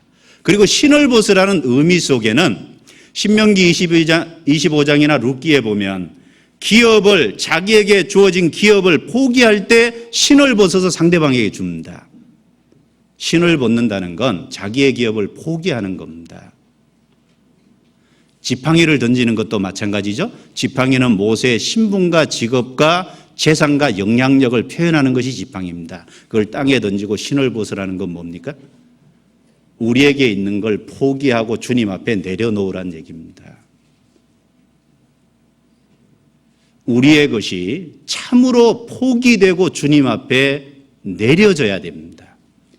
그걸 땅에 던져야 주님이 사용하십니다. 주님의 발 앞에 내려놓아야 주님이 사용합니다. 그걸 포기하고 버리라는 겁니다. 그런데 정말 그걸 끝까지 잡고 있으면 신을 벗으라고 했는데 끝까지 신고 있고, 그리고 지팡이를 땅에 던지라고 했는데 안 던지면 주님이 역사하실 수 없습니다. 우리에게 있는 모든 것을 하나님은 영원한 것을 위해서 포기하라고 말씀합니다. 그것이 무엇이 됐든지 간에. 누가복음 14장을 기억하십니까? 누가복음 14장에 보면 누구든지 나를 따라오려거든 아비나 어미나 자식이나 누구든지 나보다 더 사랑하면 나를 따를 수 없다고 했습니다. 주님을 따라가는 것에는 모든 인간관계 우선에서 주님을 앞에 둬야 됩니다. 두 번째는 자기 목숨까지 미워하지 아니하면 나의 제자가 되지 못하리라. 자기 목숨도 내려놓아야 됩니다. 그리고 자기의 모든 소유를 버리지 아니하면 능히 나의 제자가 되지 못하리라. 우리의 모든 소유도 주님께 내려놓아야 됩니다. 그런데 요즘 사람들은 주님을 따라가는 길에요, 자기 것을 다 가지고, 그리고 주님이 자기의 필요한 것을 채워주는 주님 정도로 생각합니다. 주님을 따른다는 것은 결코 그런 것이 아닙니다.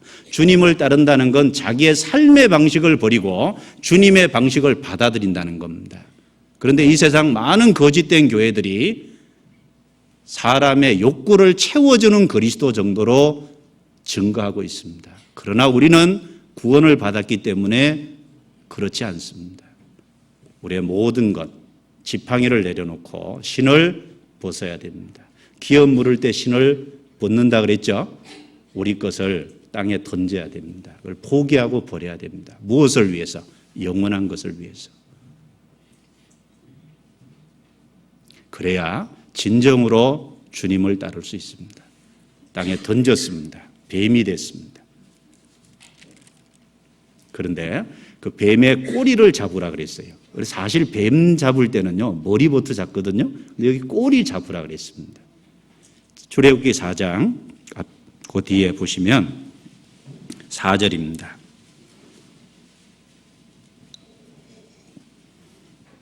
여호와께서 모세에게 이르시되 내 손을 내밀어 그 꼬리를 잡으라. 그가 손을 내밀어 잡으니 같이 읽겠습니다. 그 손에서 지팡이가 된지라.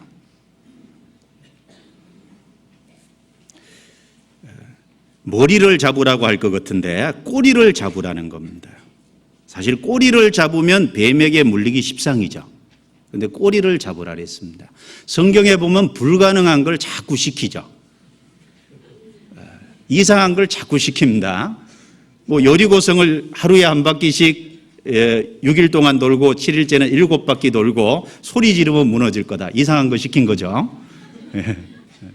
베드로가 밤새도록 물고기 잡았는데 잡은 것이 없잖아요. 그런데 깊은 데로 가서 그물을 내리라. 깊은 데 사실 물고기 없잖아요. 그런데 이상한 거 시킨 겁니다.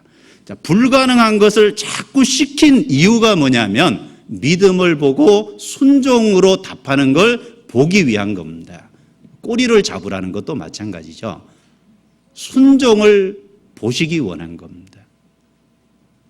모세는 꼬리를 잡았습니다. 그러니까 다시 지팡이가 됐어요. 처음에 지팡이는 자기 지팡이였습니다. 목자를 상징하는 지팡이였고, 그리고 그 지팡이는 자기 재산을 표현한 거고 자기 영향력을 표현한 것이었지만, 그런데 땅에 던져졌다가 다시 잡은 지팡이는 하나님의 지팡이가 됐어요. 자기 것을 버릴 때, 자기 것을 하나님께 내려놓을 때, 포기할 때 하나님은 그걸 사용해서 하나님의 뜻을 이루신다는 걸 우리에게 일깨워 주는 겁니다. 20절에 이렇게 돼 있죠. 4장 20절 같이 읽겠습니다. 모세가 그 아내와 아들들을 나귀에 태우고 애굽으로 돌아가는데 하나님의 지팡이를 손에 잡았더라. 조금 전까지 자기 지팡이잖아요. 그런데 여기 하나님의 지팡이가 됐습니다. 그 지팡이로 애굽에서 10가지 재앙을 내리고 광야를 지나갈 때 하나님의 능력을 나타냈던 지팡이입니다.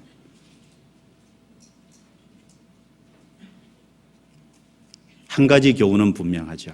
우리의 것을 포기하고 버릴 때 하나님은 그것을 사용하셔서 하나님의 큰 역사를 이루신다라는 교훈을 우리에게 지금도 하고 있습니다. 그리고 보세요. 지팡이는 아무것도 아닙니다. 그 지팡이가 모세의 손에 들렸을 때 능력이 나타났습니다. 모세는 그리스도의 그림자죠. 즉 하나님의 그림자입니다. 하나님의 손에 잡힌 지팡이. 마찬가지로 우리는 아무것도 아닌 초라한 존재입니다. 우린 연약합니다. 그러나 우리 자신이 포기되어 참으로 주님 앞에 바쳐질 때 주님이 손에 잡힐 수 있습니다. 그 손에 잡히면 하나님의 큰 능력의 도구로서 쓰임 받을 수 있습니다. 삼손의 손에 잡힌 지팡이는 나귀 턱뼈 아무것도 아닌 그것이 블레셋 사람 1000명 쳐 죽였습니다. 어린아이 도시락 별거 아니지만 보리떡 5개, 물고기 2마리, 그것으로 5000명이 먹었습니다. 작은 것이 하나님께 바쳐지고 포기될 때 주님의 큰 역사가 나타납니다. 우린 초라하지만 주님의 손에 잡힐 때 하나님 앞에 귀하게 쓰임 받을 거라는 교훈을 주고 있습니다. 그리고 동시에 뱀이 되고 그것을 잡았다는 건 모세에게는 에집트의 바로의 건세를 제어할 수 있다는 약속을 주신 동시에 우리에게는 뭡니까? 뱀은 마귀입니다. 사단의 그림자죠. 에덴 동산에서부터 뱀을 통해서 마귀가 역사했습니다. 그 뱀을 꼬리를 잡았을 때 하나님의 지팡이가 된 건 사탄의 건세를 제어할 능력을 그리스도인에게 줬다라는 교훈을 우리에게 주고 있는 겁니다. 구원받은 사람은 사탄의 건세를 제어할 수 있는 능력을 부여받은 사람입니다. 시편 91편입니다. 시편 91편.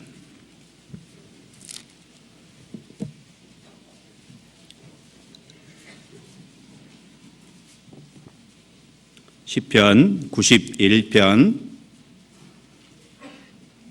13절입니다. 같이 읽겠습니다. 내가 사자와 독사를 밟으며 젊은 사자와 뱀을 발로 누르리로다.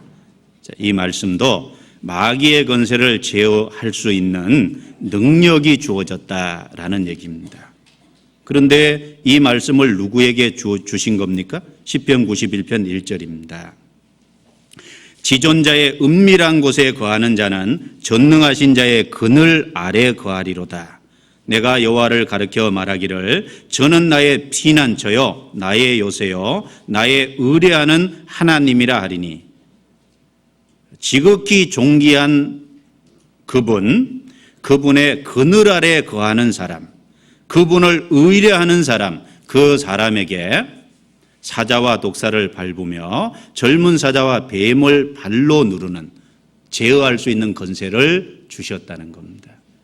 지존자의 은밀한 곳에 거하고 하나님을 의뢰하는 사람이 구원받은 그리스도인입니다. 그리스도인에게 그걸 주신 거예요. 예수님이 제자들 둘씩 짝지어서 전도하러 보냈는데 그 제자들이 가서 그 사탄의 권세를 제어할 수 있는 능력을 받고 가서 실제로 그런 일을 했습니다. 이 신약시대 모든 그리스도인들이 사탄의 권세를 제어할 수 있는 능력이 주어져 있다는 걸 얘기하는 겁니다. 실제로 구원받은 사람은 마귀가 건드리지도 못한다 그랬습니다. 요한일서 5장입니다. 요한일서 5장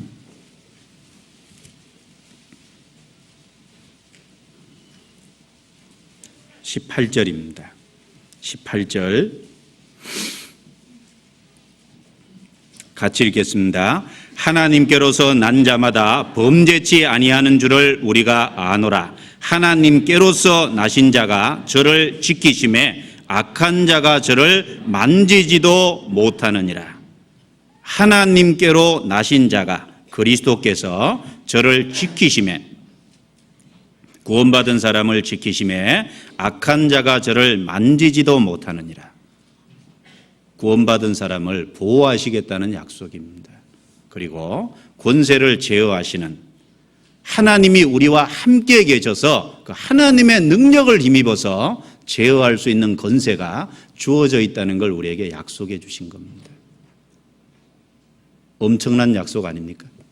그런데 조건이 뭡니까? 내 지팡이를 땅에 던지라. 내 발의 신을 뭐죠? 벗으랍니다.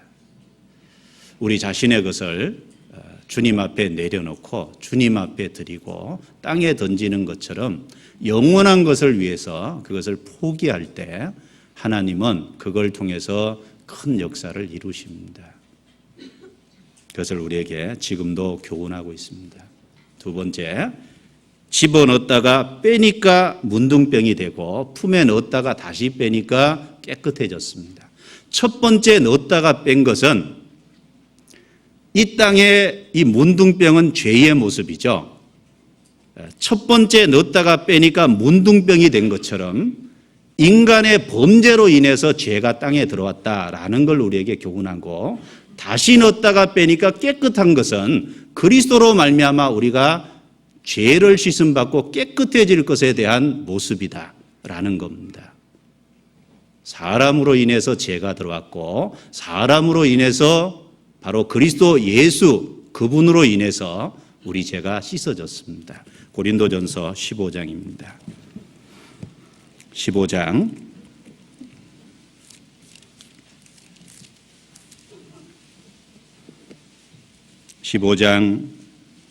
21절입니다.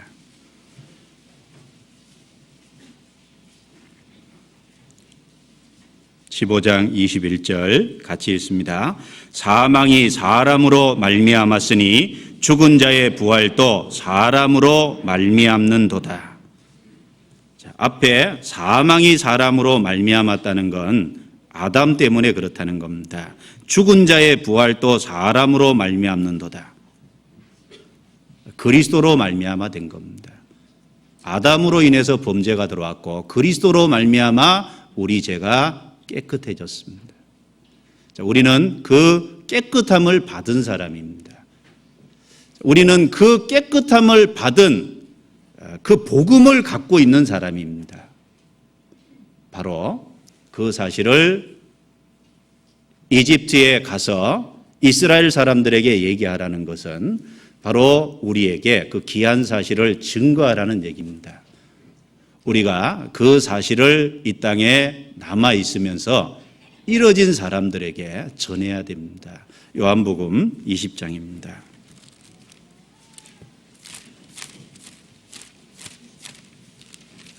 요한복음 20장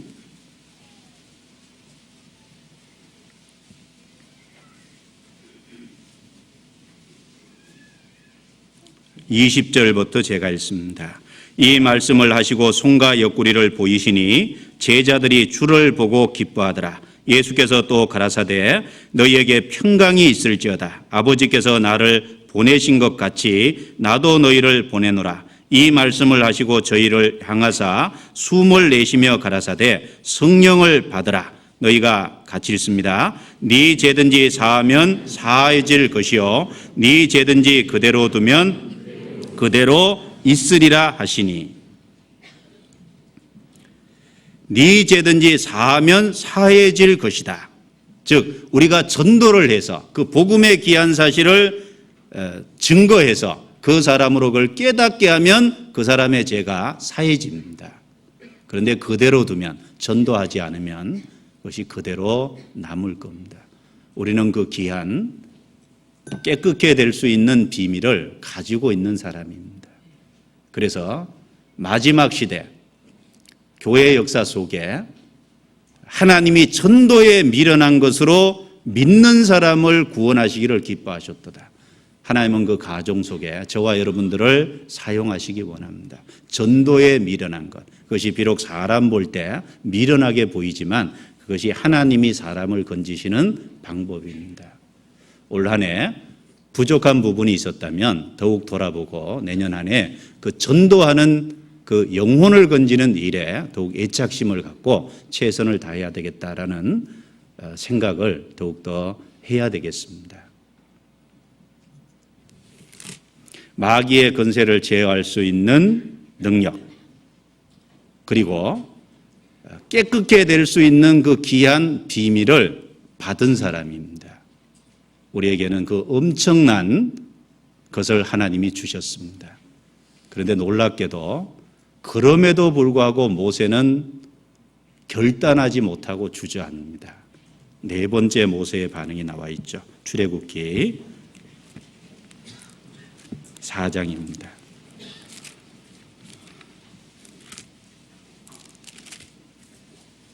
4장 10절부터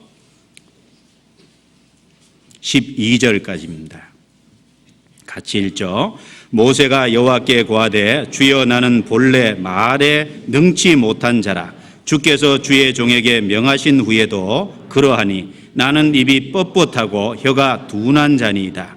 여호와께서 그에게 이르시되 누가 사람의 입을 지었느냐, 누가 벙어리나 기머거리나 눈 밝은 자나 소경이 되게 하였느냐, 나 여호와가 아니뇨. 이제 가라. 내가 내 입과 함께 있어서 할 말을 가르치리라.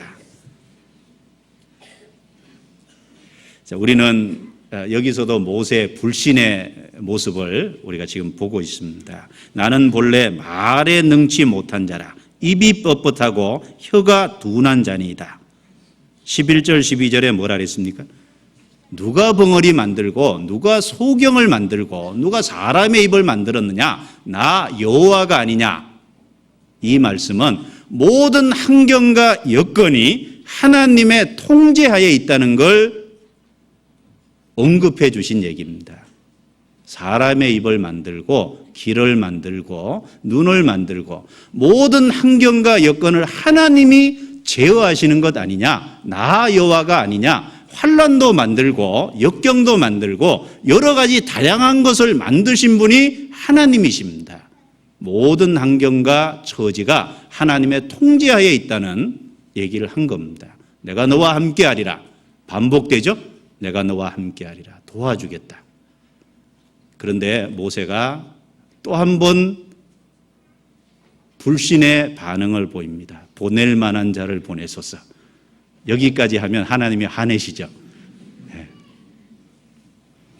진짜 하나님이 화내셨습니다. 13절에 모세가 가로되 주여 보낼 만한 자를 보내소서. 14절 같이 읽습니다. 여호와께서 모세를 향하여 노를 바라시고 가라사대 레위 사람 내 형 아론이 있지 아니하뇨. 그의 말 잘함을 내가 아노라. 그가 너를 만나러 나오나니 그가 너를 볼 때 마음이 기뻐할 것이라. 여호와께서 모세를 향하여 노를 바라셨다라고 되어 있습니다. 예, 겸손도 지나치면 교만이 됩니다. 예, 내가 누구간데 우린 부족합니다. 나 여호와가 함께하리라. 내가 너와 함께 있으리라. 그리고 결과를 책임지리라.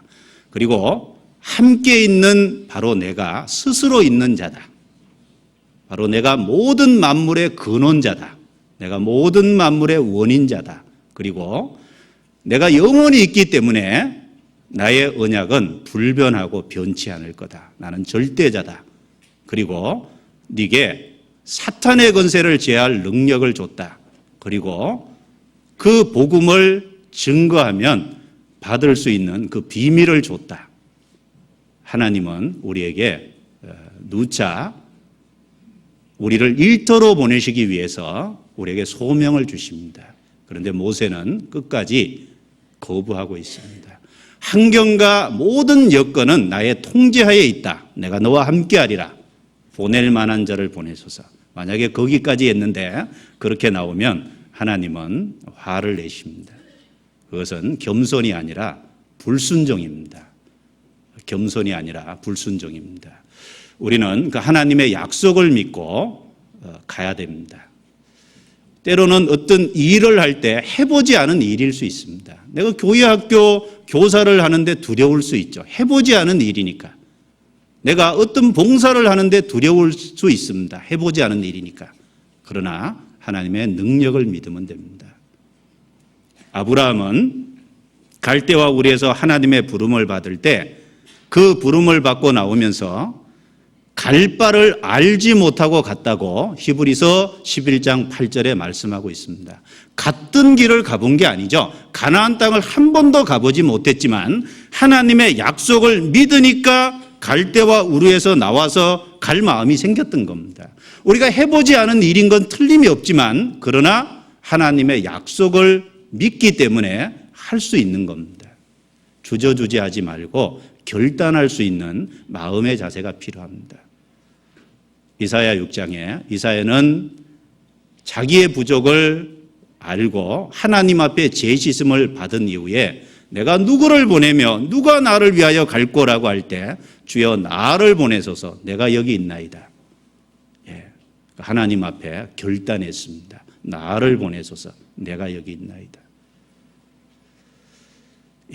2007년이 저물어 가고 2008년 한 해를 앞두고 있습니다. 우리에게 낭비할 시간이 많지 않습니다. 교회에 많은 일꾼을 필요로 합니다. 여러분 마음에 결단해 보십시오.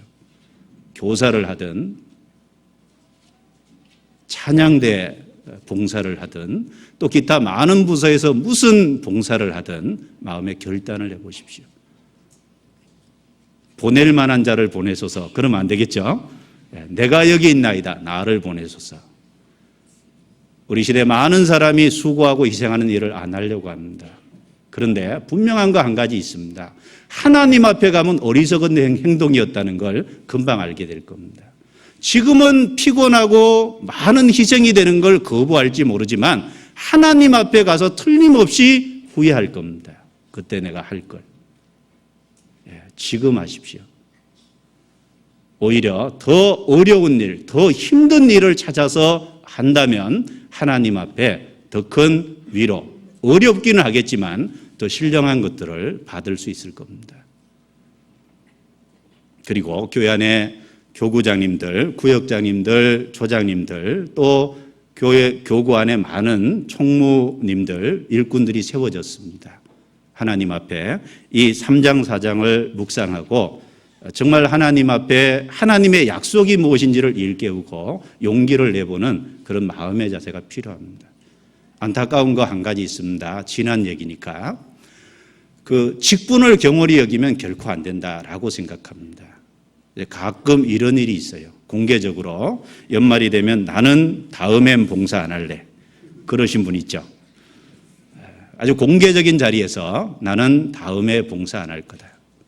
그런데 그것이 이제 본인은 아무 생각 없이 했을 수 있지만 듣는 사람의 분위기가 그렇게 가면 직분을 주신 것이 귀한 것인데 분위기가 직분을 경홀히 여기는 분위기가 됩니다.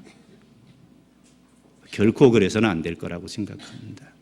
어려운 일이 있어서 못할 수 있죠. 그러면 개인적으로 찾아뵙고 교제해서 정말 하나님 앞에 할 수 없는 사정이 있으면 사양할 수 있습니다. 그러나 정말 하나님 앞에 생각해 보는 것이 마땅합니다. 그리고 내년 연말이 됐을 때도 그렇게 사양하는 일이 없으면 좋겠습니다. 1년 지나면 다 잊어먹으실 거죠. 네. 그래서 하나님이 주신 직분이 정말 귀중함을 일깨워야 됩니다. 그게 교회를 통해서 부탁을 했는데, 만약에 주님이 이 자리에서 나타나서 내게 너 이것 좀 할래? 라고 부탁했다면 사양하실 분 손 들어보세요. 아무도 없을 겁니다. 교회를 통해서 주어졌지만 주님이 직접 준 것 같습니다. 왜? 교회는 봉사자를 찾아내서 일을 맡기는 것이 교회에 위임되어 있기 때문에 그렇습니다. 교회에 위임되어 있기 때문에, 즉 교회에서 부르는 것이 주님이 내게 주시는 부름이라고 응답하시면 틀림없습니다. 그런데도 그것을 핑퐁 튀기시듯이 경홀히 여긴다면 그 하나님 앞에 큰 죄가 될 거다라고 생각을 합니다. 그래서 이런 기회를 통해서 그런 생각도 좀 해보는 것이 필요하겠습니다. 그리고 학개서에 보면 이스라엘 백성들이 바벨론에 들어와서 성전을 건축할 시기가 이르지 않았다라고 하면서 실상은 자기의 게으름과 희생하기 싫어하는 마음으로 성전을 안 짓고 있으면서 시기가 안 됐다라고 핑계대면서 성전을 건축하지 않았습니다. 혹시 내가 할 수 있는 일이 있는데 나는 봉사할 시기가 안 됐다고 미루면서 나는 이러저러한 이유로 봉사할 수 없다고 핑계대면서 하지 않고 있는 것이 혹 있습니까? 돌아보시면 좋겠습니다. 내년 한 해 무엇을 하든 구원받은 사람이라면 누구든지 일을 해야 됩니다. 그 일에 참여하는 것이 내게 기쁨이고 복이었다는 걸 주 앞에 가면 발견하게 될 겁니다. 그리고 그 일을 하는 사람은 그것이 즐거움이라는 걸 하면서 더더욱 발견하게 될 겁니다. 깊이 생각해보는 그런 시간이 되었으면 좋겠습니다. 기도하고 마치겠습니다.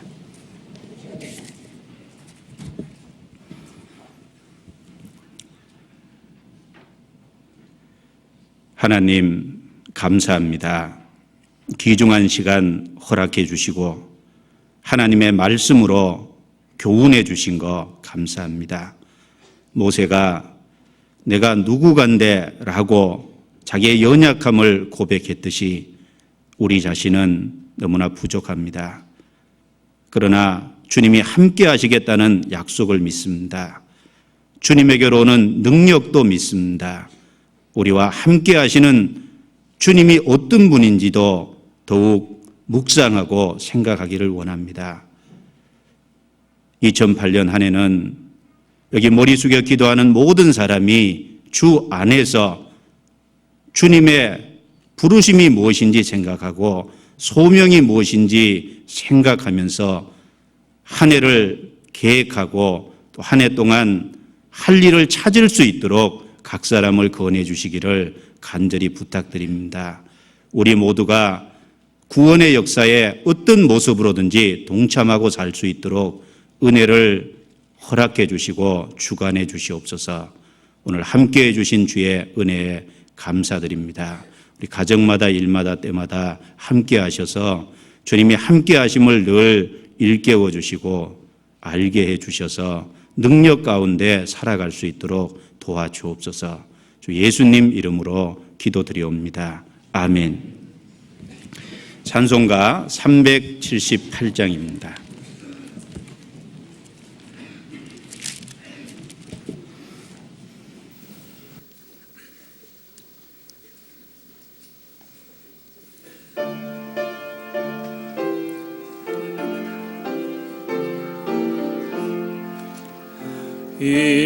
이전에 주님을 내가 몰라 영광의 주님을 비방했다.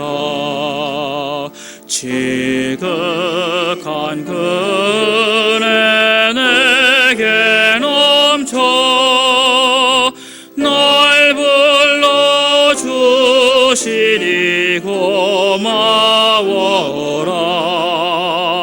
나 받은 다 달란트 얼마런가 나 힘써 그것을 남기어서 갑절로 주님께 바치오면 충성된 종이라 상 주시리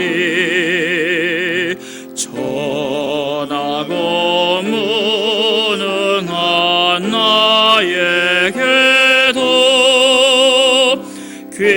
귀중한 직분을 맡기셨다.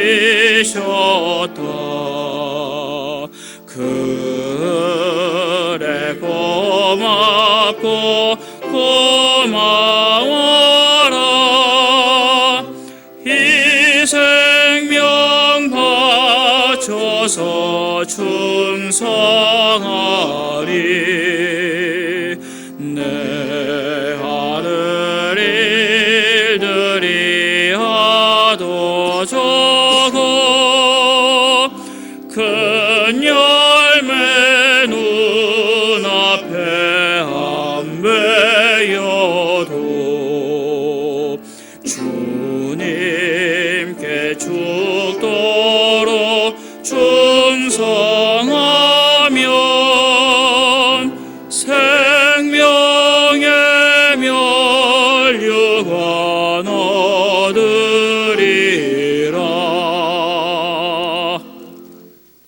예, 광고 없습니다. 마치겠습니다. 안녕히 돌아가십시오.